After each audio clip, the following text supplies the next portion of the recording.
Halo rekan-rekan semua, selamat malam. Kita akan bersama-sama belajar kebenaran firman Tuhan. Dan ini satu hal yang sudah pernah disampaikan oleh Pendeta Wahyu beberapa tahun yang lalu. Dan kita rindu dari bara untuk teman-teman juga mendengar. Bahkan juga kalau ada komentar atau pertanyaan, kita mau belajar bersama-sama. Dan ada satu perasaan di dalam kehidupan kita yang rasanya bahkan gitu ya, kalau kita ingin segera mati saja. Nah, apa yang terjadi? Lalu tekanan-tekanan yang bisa Tuhan jawab melalui video ini, dan kita sangat bersyukur sekali. Karena itu, selamat menyaksikan.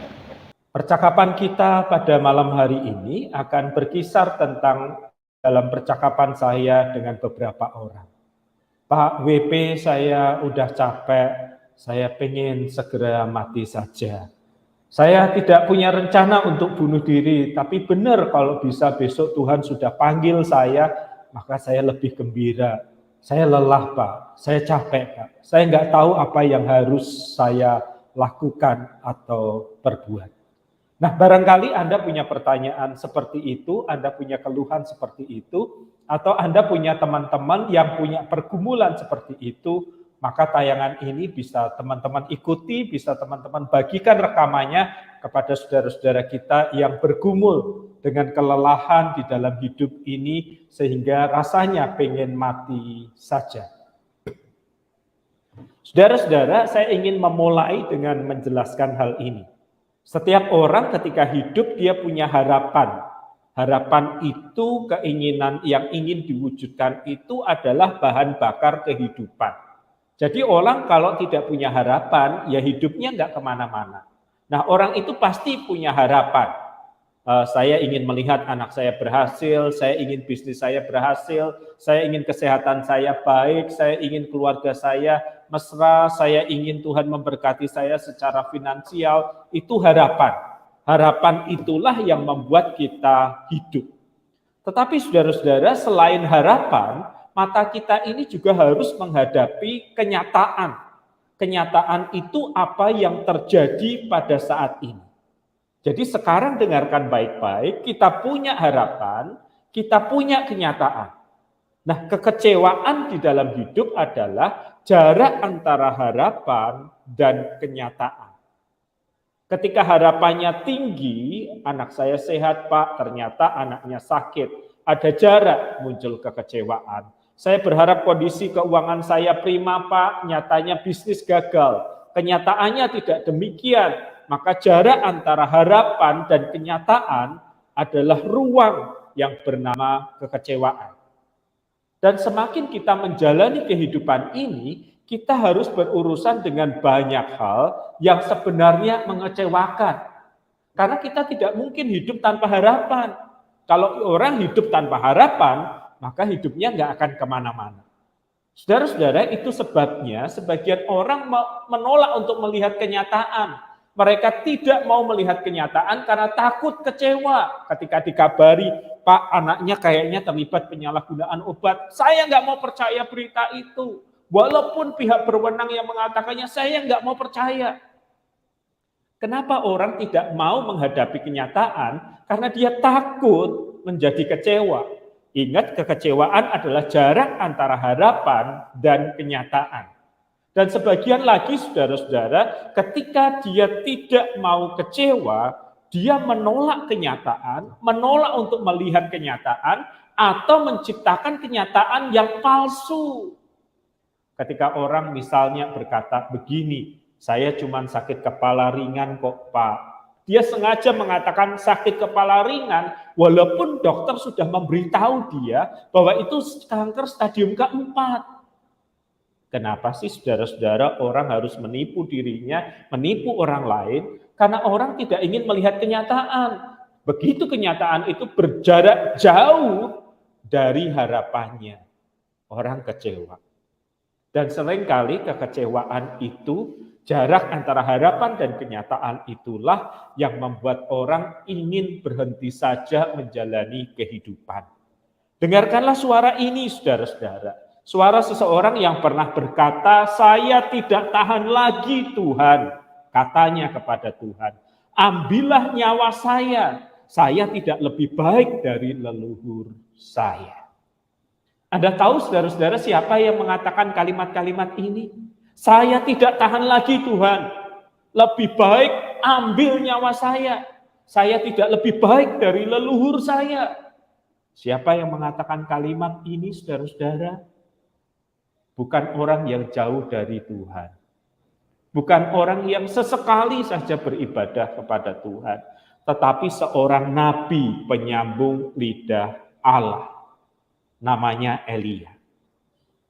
Elia ini saudara-saudara diceritakan Alkitab mengatakan kalimat-kalimat itu ketika dia takut dikejar Ratu Isabel. Dia takut, dia melarikan diri. Dan dia mengatakan kalimat-kalimat yang intinya, saya ingin segera mati saja, ambillah nyawa saya ya Tuhan. Padahal sesaat sebelumnya dia berhasil mendatangkan api dari langit, mengalahkan nabi-nabi Baal. Setelah peristiwa rohani yang luar biasa itu ada di puncak gunung kejayaan, dia masuk ke lembah jurang keputusasaan.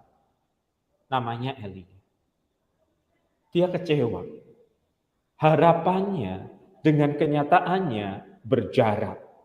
Ingat sekali lagi, kekecewaan yang seringkali menyebabkan kita tidak mampu menjalani kehidupan ini, ingin segera mati saja adalah ketika kita melihat jarak yang lebar antara harapan dan kenyataan.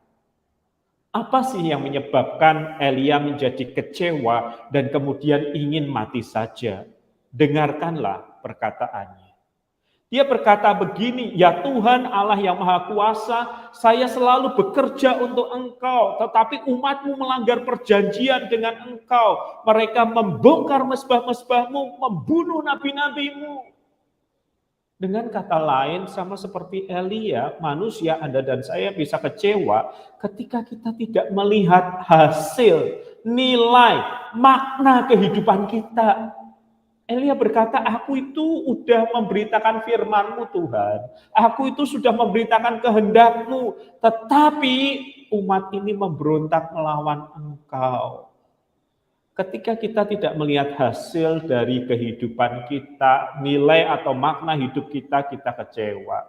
Tuhan, aku ini sudah olahraga loh, kok kena penyakit yang serius. Tuhan, aku ini sudah mencari kehendak-Mu loh, menata prospek bisnis saya dengan hati-hati loh, kok masih saja mengalami kerugian. Tuhan, aku ini sudah mendidik anakku dengan susah payah loh, kok kelakuannya menyesakkan, menyakitkan hati.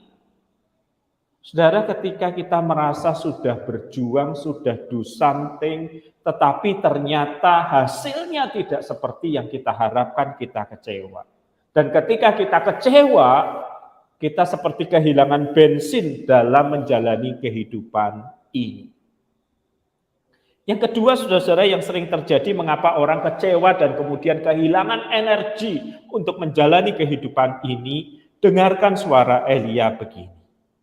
Ya Tuhan Allah yang Maha Kuasa, saya selalu bekerja untuk Engkau, tetapi umat Israel melanggar perjanjian dengan Engkau. Mereka membongkar mezbah-mezbahmu, membunuh nabi-nabimu, hanya saya sendirilah yang tinggal, dan sekarang mereka mau membunuh saya.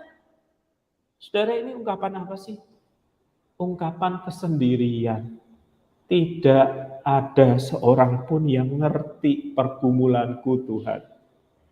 Mungkin menurut orang lain hidupku baik-baik. Mungkin menurut orang lain hidupku berhasil. Tetapi aku sebenarnya punya pergumulan yang tidak dipahami orang lain. Dan aku merasa sendiri dalam pergumulan itu. Gak ono sing ngerti Tuhan. Aku capek. Kalaupun aku harus menjelaskan berulang kali, orang tanya berulang lagi. Aku lelah memberi penjelasan Tuhan untuk pergumulan hidupku.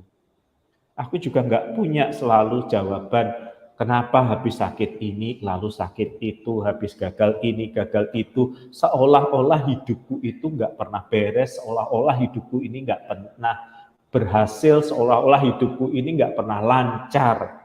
Nggak ada orang yang mengerti pergumulanku Tuhan, aku capek. Saudara-saudara, kekecewaan adalah jarak antara harapan dan kenyataan. Semakin tinggi harapan, kenyataan tidak seperti itu, kita kecewa. Dan apa yang seringkali menyebabkan kemudian kekecewaan itu berubah menjadi sebuah kehilangan semangat untuk menjalani hidup. Pertama, ketika kita tidak melihat makna atau nilai kehidupan kita. Apa sih yang tak hasilkan? Kenyataannya kayak gitu. Pelayananku kerja keras kayaknya gitu. Anak-anakku aku kerja keras nyatanya gitu. Bisnisku aku jungkir balik kenyataannya gitu. Dan yang kedua yang seringkali menyebabkan kita putus asa dan ingin mati adalah rasa sendiri. Tidak seorang pun ada yang mengerti pergumulanku. Lalu bagaimana Tuhan menjawab? Elia, hambanya yang ingin mati saja. Catatan Alkitab menarik, saudara-saudara, di dalam 1 Raja-Raja dikatakan, lalu Tuhan lewat di situ, didahului angin yang bertiup kencang sekali, sehingga bukit-bukit terbelah. Dalam sejarah Israel itu cara Tuhan menyatakan kehadirannya, luar biasa, spektakuler, bombastis, angin lewat bukit terbelah. Tetapi Alkitab mengatakan Tuhan tidak ada di angin itu. Lalu datanglah gempa bumi, cara Tuhan menyatakan hadiratnya, manifestasinya, kuasanya. Tetapi Alkitab mengatakan Tuhan tidak ada di situ. Lalu datanglah api yang membakar, yang menghanguskan, yang seringkali menjadi alat penghukuman Tuhan, tanda kekudusan Tuhan. Tetapi di situ Tuhan tidak ada. Tuhan tidak datang dengan segala kegagahan dan keperkasaannya bagi hambanya yang lelah. Tuhan datang bukan sebagai raja yang jauh, tetapi dia datang sebagai sahabat yang mendekat, yang berbisik sehingga dikatakan di dalam Alkitab, sesudah itu suasana menjadi senyap, lalu terdengar suara yang kecil lembut. Saudara, kalau kita bisa mendengarkan suara yang kecil lembut, itu bukan karena kita terlalu peka, tetapi karena yang berbicara kecil dan lembut itu berbicara di dekat kita. Jadi Tuhan memahami kelelahan hambanya. Tuhan mengerti hambanya ingin mati. Karena itu Tuhan tidak menghukum. Karena itu Tuhan tidak menunjukkan keperkasaannya. Karena itu Tuhan tidak mendatangkan segala kemuliaannya yang kemudian menghancurkan, membinasakan. Dia datang seperti sahabat, berbisik, berbicara pelan. Tetapi Tuhan menjawab pergumulan itu dengan telak. Ketika Elia berkata, apa hasil dari pelayananku? Apa nilai hidupku? Sudah kerja keras percuma saja. Tuhan berkata, tetapi ada 7.000 orang Israel yang kuselamatkan, yaitu orang-orang yang tetap setia kepadaku dan tidak pernah sujud menyembah patung Baal dan menciumnya. Tuhan berkata, aku ngerti hasil pelayananmu. Kamu tidak bisa melihat semua hasil pelayananmu. Kamu tidak bisa melihat semua hasil kerja kerasmu. Tapi aku, kata Tuhan, tahu. Ada 7, bukan 7 orang, 70, 700, tetapi 7.000 orang yang karena pelayananmu, mereka setia kepadaku. Engkau tidak bisa melihat mereka, Elia, tetapi aku melihatnya. Dan apa yang kemudian Tuhan katakan juga di dalam kelembutan suaranya. Kembalilah ke jalanmu, engkau harus mengurapi Hazael menjadi raja atas Israel. Juga Yehu cucu Nimsi haruslah kau urapi menjadi raja atas Israel. Dan Elia bin Sarfat dari Abel Mehola haruslah kau urapi menjadi nabi menggantikan engkau. Tuhan itu dia kemudian langsung pecat Elia, ganti Elisa. Enggak. Ketika Elia diminta mengurapi Elisa untuk menjadi nabi, mereka itu berjalan bersama dalam pelayanan setidaknya 5-7 tahun. Tidak dipensiun, diberi rekan seperjalanan oleh Tuhan. Tuhan ingin berkata, aku tahu kesepianmu, maka aku berikan teman. Aku tahu persis pergumulanmu, maka aku berikan rekan. Saudara-saudara, di dalam hidup sehari-hari ini banyak orang sudah terlalu menderita kekecewaan terhadap hidup. Harapannya tidak mewujud nyata. Hidupnya tidak bernilai, merasa tidak berharga. Merasa sendirian dalam pergumulan, sehingga ada orang-orang tertentu yang mengakhiri kehidupannya. Tetapi saudara-saudara, Tuhan tahu hasil, nilai, makna kehidupan kita. Tuhan tahu buah dari kehidupan kita yang memang tidak semua dipertontonkan kepada kita. Karena kalau semua buah dalam kehidupan kita, hasil kerja keras kita dipertontonkan kepada kita bisa menjadi jumawa dan sombong. Tetapi Tuhan memperlihatkan secukupnya ketika kita merasa lelah dan kalah. Bahwa kehidupan kita sesungguhnya di dalam anugerah Tuhan berbuah dan Tuhan tahu buah-buah itu. Dan Tuhan yang sama yang tahu pergumulan kita, sehingga Tuhan ingin menghadirkan orang-orang di sekitar kita, suami, istri, anak-anak, kerabat, sahabat, atau siapapun yang kepadanya kita bisa bicara. Aku sudah capek dengan hidup ini, aku mau mati saja. Saudara, ketika kita mengalami perasaan seperti ini, ingin mati saja, dan itu berulang. Selain jumpailah Tuhan, face Him, dan tidak selalu share semuanya, tumpahkan keluh kesah di Facebook, tetapi face Him.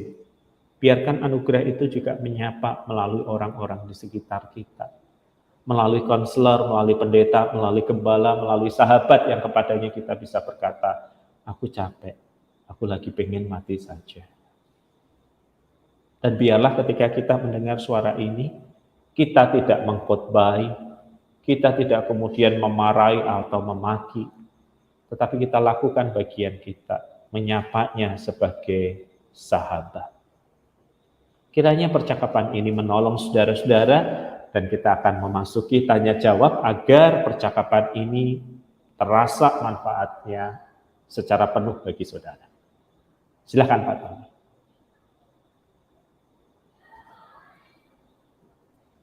Ya, baik. Saya pastikan suara saya jelas, Pendeta Elis Wahyu. Ya, puji Tuhan Pak. Berkaitan dengan mengapa saya merasa ingin segera mati saja Pak.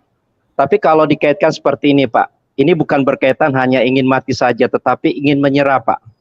Kebanyakan mungkin ada beberapa rekan hamba Tuhan dalam pelayanan, seringkali merasa bahwa apa yang dikerjakan itu tidak terlihat, tidak ada apresiasi, sehingga rasanya ingin menyerah Pak dari pelayanan. Nah, seperti apa sih Pak tanggapan dari Pendeta Wahyu?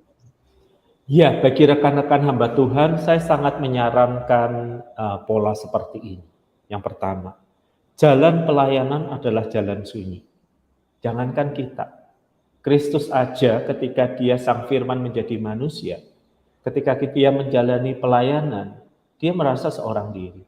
Tidak sanggupkah kalian berjaga-jaga 1 jam saja? Kesendirian adalah hakikat yang melekat dalam perjalanan pelayanan kita. Maka pertanyaannya adalah, bagaimana seharusnya saya menangani ketika saya ada di fase mesti sendiri, tidak diapresiasi, tidak dimengerti. Saya menyarankan 2 hal. Yang pertama, punyalah lingkungan terdekat. Orang yang kita anggap supervisor kita, orang yang kita anggap bawahan kita, orang yang kita anggap setara dengan kita. 360 derajat sahabat dekat yang kepadanya kita bisa mencurahkan isi hati dan mendapatkan masukan dari mereka. Yang pertama itu, kelilingilah diri kita 360 derajat dengan orang-orang yang dekat. Yang kedua, punyalah kehidupan yang lain selain dalam pelayanan. Yang saya maksud kehidupan yang lain bukan melulu pekerjaan lain, tetapi hobi, komunitas, atau apapun yang lain.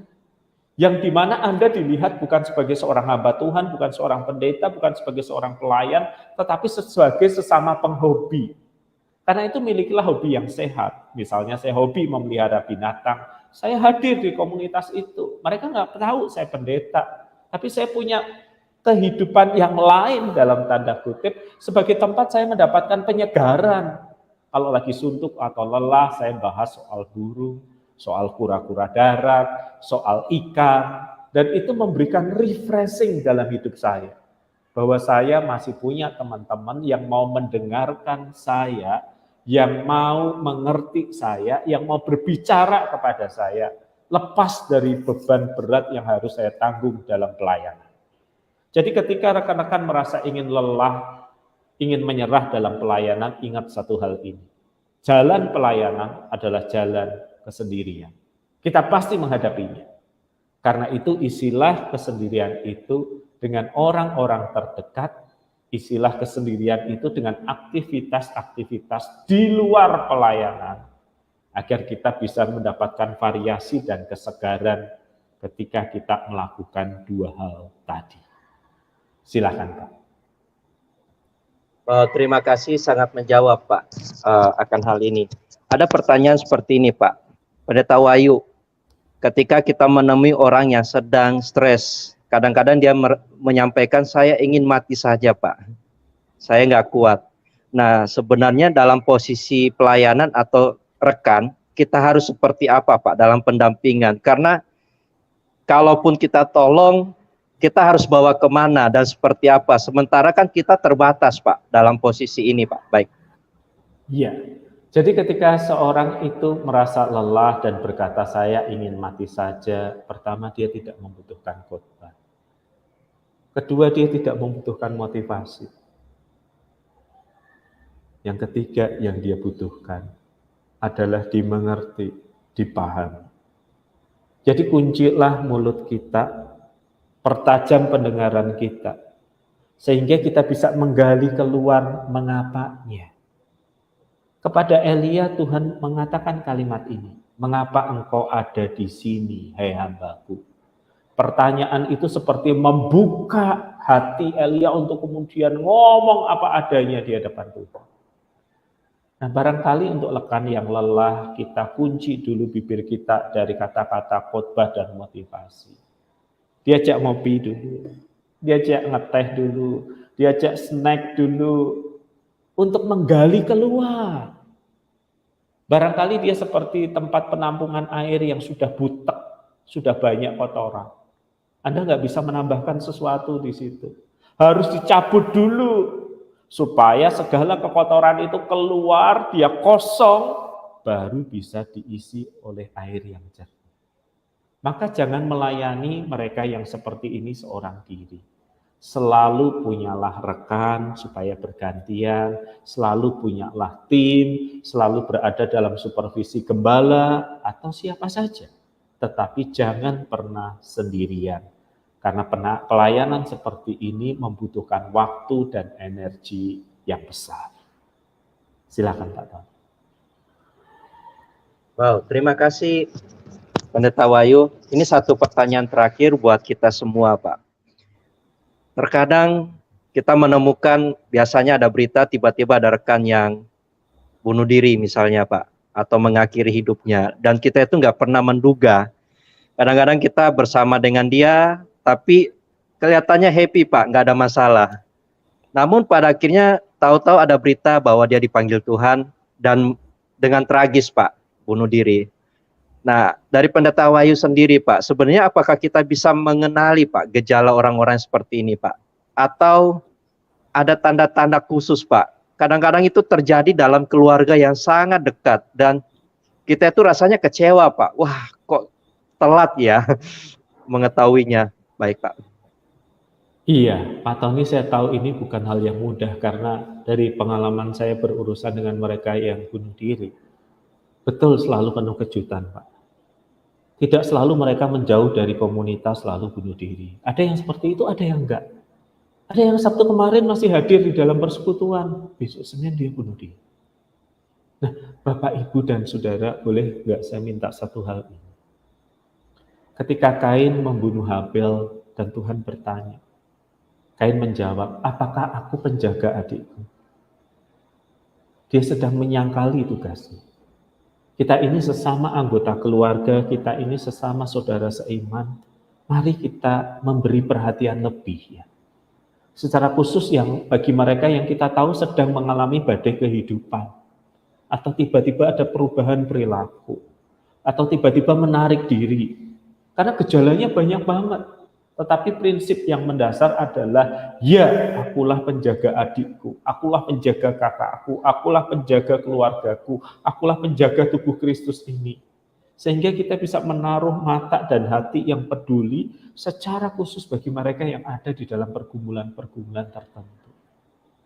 Tidak ada gejala yang sama, Pak Tony, selalu bervariasi, dan saya berharap kita bisa saling menjaga, saling mendoakan. Karena itu kalau tiba-tiba kita teringat seseorang untuk mendoakan, doakan. Untuk menyapa, sapa. Bisa jadi Tuhan ingin memakai kita menjadi suara terakhir yang mengingatkannya bahwa Tuhan itu sayang. Jangan pernah merendahkan, meremehkan mereka yang dalam tanda kutip caper di medsos. Saya pernah melihat tangan seorang perempuan dipotong-potong, darah mengalir, sebagian temannya menganggap, oh kamu cari gambar di Google, oh kamu ini. Saya lakukan reverse search dan saya temukan gambar itu nggak ada di Google. Berarti dia memang melakukannya pada dirinya, dan saya tawarkan perjumpaan. Dan dia berkata, dari sekian banyak orang menganggap saya lelucon, caper, cuman Bapak yang serius. Dan Bapak tahu nggak bahwa memang saya serius untuk bunuh diri. Dan kemudian kami bertemu dan dia memang sedang mengalami kesulitan di sana. Jangan remehkan tanda sekecil apapun. Jangan katakan dia cuma caper, cuma lelah, cuma baper. Enggak, tindak lanjuti segera. Apalagi ketika dia sudah berulang kali mengungkapkan niatnya untuk bunuh diri, responslah sebagai sahabat yang datang untuk mendengar, bukan menceramai, bukan memberi motivasi, yang datang untuk mendengar agar seluruh perasaannya ditumpahkan keluar. Punyalah mata dan hati yang peduli dan mengasihi. Begitu.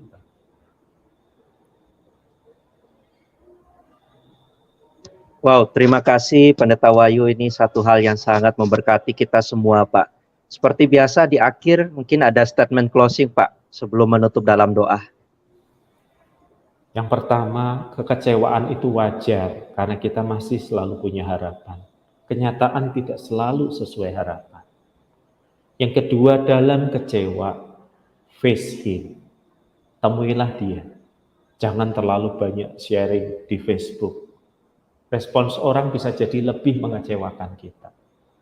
Dan yang ketiga, apapun, bagaimanapun kondisi kita saat ini, orang lain boleh mengatakan sampah, gagal, rusak. Tuhan itu sayang kepada Anda. Begitu sayangnya sehingga Sang Putra diberikan bagi Anda. Lihat salib itu.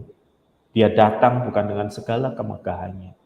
Dia datang untuk berkata, aku tahu perasaanmu waktu dikhianati. Aku tahu perasaanmu waktu hancur harapan. Aku tahu perasaanmu waktu engkau merasa sendiri. Aku menyertaimu. Apapun kondisi. Demikian, Pak. Baik, kami persilakan hambanya untuk menolong kita dalam doa, Pak. Baik. Tuhan Yesus, kami berdoa bagi setiap orang yang merasa gagal, merasa bersalah, merasa berdosa. Biarlah kami datang kepadamu apa adanya kami. Dan jika Engkau mengaruniai kami sahabat, biarlah kami tumpahkan semua pada sahabat, teman seperjalanan, agar kami merasakan anugerah datang yang dari atas dan juga dari samping dari rekan-rekan seiman kami. Tolonglah kami, ya Tuhan Yesus, besertalah dengan kami ketika kami letih, lesu, dan berbeban berat. Amin.